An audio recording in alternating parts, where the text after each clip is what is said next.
অনেক দিন পর আমরা 5 বোন মিলে পিসিমার বাড়িতে গেলাম। তো দেখি চলো কি কি হয় আর গিয়ে কি কি করি আর টোটোতে আস্তে আস্তে কি কি করি।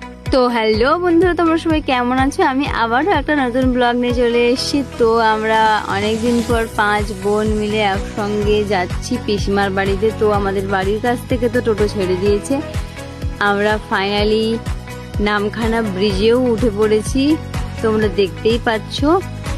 এরপর প্রায় কাছাকাছি চলে এসেছি নামখানা ব্রিজ। তো এইবার আর কিছুটা যেতে হবে, আর যারা এখানকারই মানুষ তারা কিন্তু খুব ভালো করে জানে যে কতটা যেতে হবে। আর এটা হলো সেই বিখ্যাত কাংড়া বুড়ির মন্দির। এইখানে আমরা একটু গাড়ি দাঁড় করিয়েছিলাম, প্রণাম করেছিলাম, আর টোটো কাকু জল খাচ্ছিল, মুখ ধুচ্ছিল। এই আর মনে হচ্ছে মন্দিরে কেউ পুজো দিতে এসছে, দেখো তোমরা। আর এরা দেখো ওখানে কি করছে, এদের শুধু ফালতু কাজ ছাড়া আর কিছুই থাকে না, এটা সবসময় এগুলোই করে। এই দেখো, দেখতে তোমরা সবাই দেখতেই পাচ্ছ কি ফালতু কাজটা করছে। আর ওখানে দেখো, এটা হচ্ছে পুরনো কাংড়া বুড়ির মন্দির আর সেটা নতুন কাংড়া বুড়ির মন্দির। তো এবার আমরা প্রায় কাছাকাছি মানে 10 মাইলেই চলে এসেছি।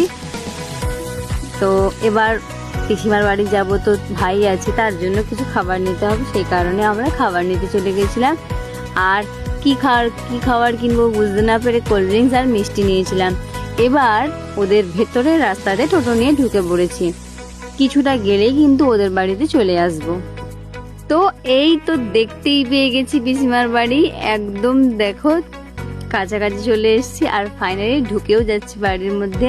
পিসিমারা কেউ বাড়িতে ছিল না, কারণ পিসিমার পুরনো বাড়িতে পুজোর জন্য ভোগ দেওয়া হয়েছিল, আমরা সেখানেই আজকে খেতে যাব। তো এখানে এসে আমরা ফাইনালি স্নান করে নিয়েছি সবাই। স্নান করে আমরা বেরিয়ে পড়েছি পিসিমাদের পুরনো বাড়িতে যাওয়ার জন্য।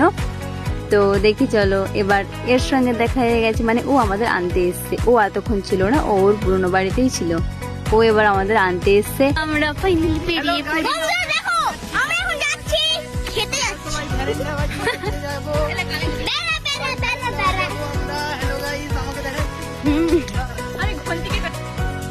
তো আমরা ফাইনালি চলে এসেছি, ওই যে দেখা যাচ্ছে পিসিমাদের পুরনো ঘর, ওইটা পুরনো ঘর, ওখানে আমরা আজকে যাচ্ছি ঠাকুরের ভোগ খেতে। তোমাদের ঠাকুরের মন্দিরটা দেখাচ্ছি, দেখো কত সুন্দর মন্দির, একদম পাকার সুন্দর করে সাজানো। প্রত্যেক বাড়ি মানে কিছুদিন অন্তর অন্তরই এখানে সুন্দর করে ভোগ দেওয়া হয় ঠাকুরকে। তো কিছুক্ষণ অপেক্ষা করার পর আমরা খেতে বসে পড়েছি। খাবারে ছিল ডাল, আলু ভাজা, পটল ভাজা, বেগুন ভাজা, একটা শুক্তো টাইপসের কিছু, আর মাছ ভাত তো আছেই, পায়েস মিষ্টি তো কমন, আর চাটনি তো থাকবেই। তো আমাদের খাওয়া হয়ে গিয়েছে।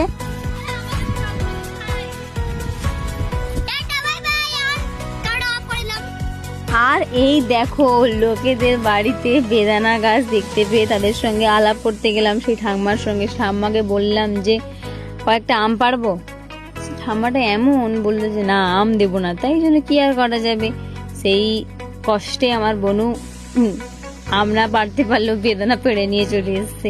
তোমাদের দেখাচ্ছি, দাঁড়াও ব্লগে। আর এই যে ডালিম, সেই যে ডালিম গাছ দেখানো লোকের কাছ থেকে চুরি করলে তোমাদের ভালো লেগে থাকে তাহলে আমার ফেসবুক পেজটাকে তোমরা ফলো করো। টাটা, তোমাদের সঙ্গে আবার নেক্সট ব্লগে দেখা হবে।